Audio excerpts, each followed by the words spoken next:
Hajiya Bulbul, kalle ki duka kin sa takunkumin COVID-19. Menene sirrin? Menene ma ba abu ne ba? Kula da kai da kuma kula da tazarar haihuwa.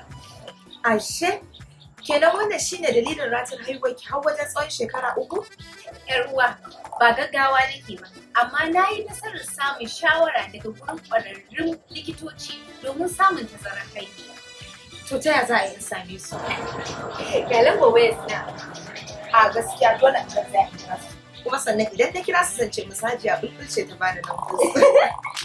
Don ƙarin bayani daga masana tsarin iyali da maganin hana juna biyu a kira 0800 WhatsApp da SMS ta 0900 wannan saƙo ne daga GAIA da Population Media Center.